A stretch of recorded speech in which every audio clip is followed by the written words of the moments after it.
Magandang araw po sa inyo. So ngayon panibagong kwento na naman ang aming buhay. So pagkatapos ng bagyo, kami ay umakyat ng bukid at dumaan kami dito sa ilog na nagbasakali na may mahuli na kaunting isda. Itong mga maliliit na isda ay mas maganda siya hulihin sa gabi, no? Mas marami kang mahuhuli talaga kapag kagabi. Pero pag sa umaga, meron din naman, no? Depende kung magaling ka talagang or matyaga kang maglagay ng iyong net. Ang panghuhuli ng isda na yan ay tiyagaan lamang. Kung minsan sa paglagay mo ng net, isa o dalawa, minsan wala. So maswerte ka na kung sa bawat paglagay mo ng net, meron kang nakukuha hanggang sa makaipon ka ng pang-isang kainan.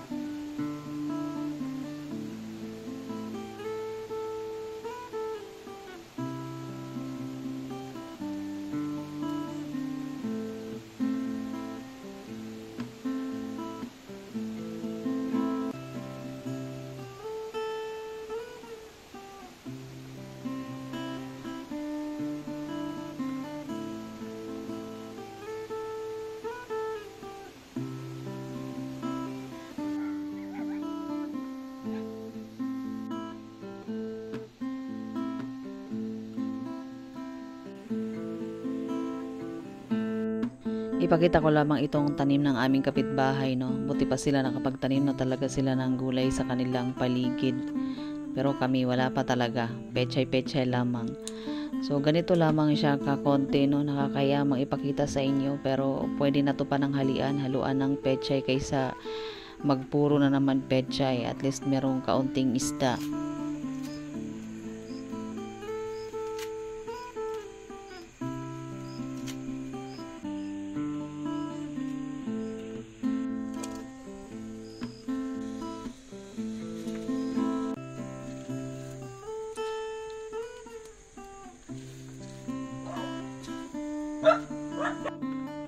Ganito lang kadali maluto ang isda na ito. So kung wala siyang nahuli kanina, ay malamang puro pechay na naman yan na pinakuluan.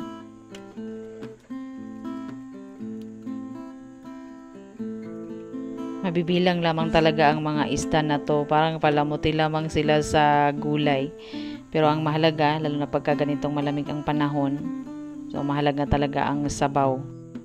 Meron kaming saging na inabang-abangan ko talagang mahinog, pero nung bumagyo nakalimutan naming ibaba. So sa pag-akyat namin, mga 3 days kaming di nakaakyat, abay malapit na talagang masobrahan sa hinog. So buti na lang may natira pang katamtaman lamang yung hinog.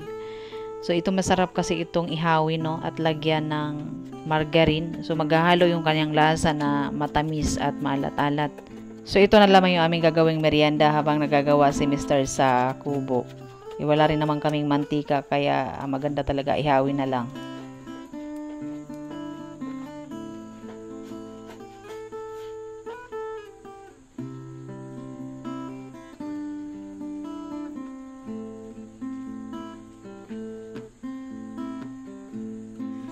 Ngayong araw na to medyo busy kami kasi magpapaanin ng palay si Uncle. So may mga kasama kami dito, no? May mga bisita din, may mga kalalakihan na gusto nilang makipagbayanihan. So ang kagandahan lamang kasi na taon talaga na umaraw. Masaya kasi pag may mga ganitong paani kasi maraming tao at busy yung paligid, no? Merong nagluluto, merong nagkukwentuhan, no? Merong naghalakhakan, lalo na yung mga matagal-tagal nang hindi nakaakyat ng bukid, yung miss na miss nila yung buhay bukid. So pagdating dito, namimiss din nila makipagkwentuhan sa mga kakilala, mga kamag-anak. At kami na lagi lang dito sa bukid, busy din kami sa pag-asikaso. So yung mister ko pala, siya ang busy. So ako busy-busyhan lang. So pagka ganyan talagang maramihan ang pagluluto, yung mga ganyang magkakatay ng manok. Mga lalaki talagang maaasahan dyan.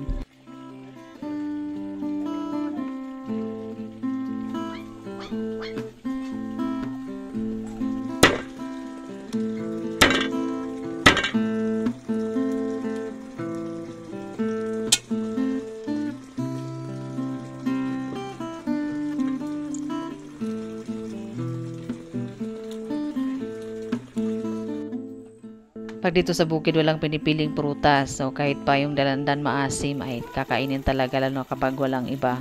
So merong gulay din dito na watercress at sayote. Ang kagandahan sa sayote, hindi na inaalagaan. Kung minsan nga yung mga bunga niya na nalaglag, yung nahinog, mag-uugat at tutubo at gagapang sa kahoy, magugulat ka na lamang meron ng bunga.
Iba talaga pag nagluluto tayo ng mga ulam, lalo na sa mga sinabawan, kapag marami tayong ihahalong gulay, kasi hindi mo na kailangan magdagdag pa ng mga pampalasa.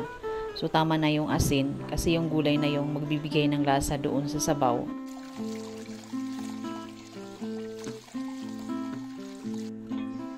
Pagdating dito sa luto, dandahan na akong umalis kasi magdadamo ako dun sa tinanong kong strawberry kasi natabunan na sila ng damo.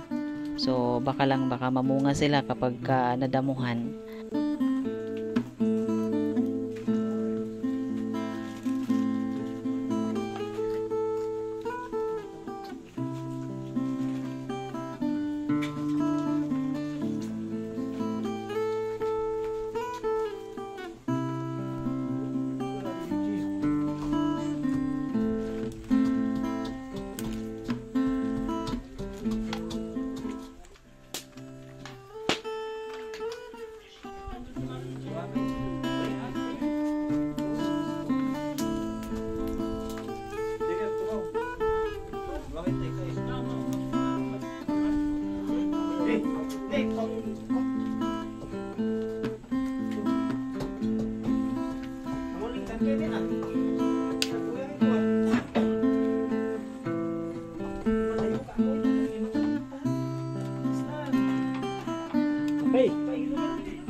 At hindi talaga pwedeng makalimutan yung kanilang pulutan.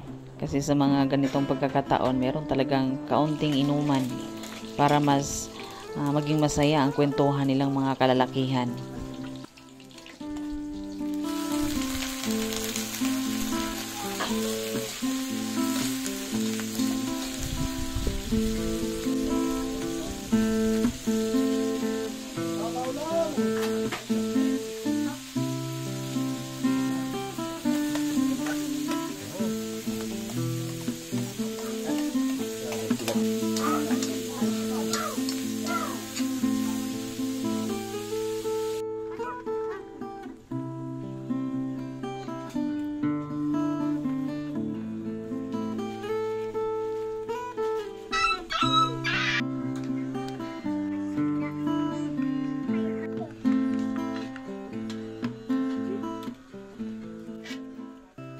Kung makikita nyo ang aming paligid ay makalat pa talaga kasi hindi pa naayos ang pinakalababo niya.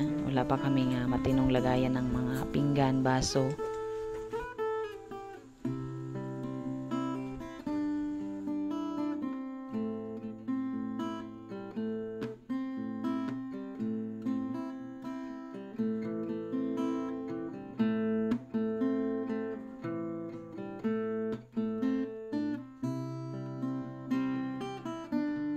At ito ang kaganapan namin dito sa bukid. Maraming salamat po sa iyong panonood, Native Kalinga.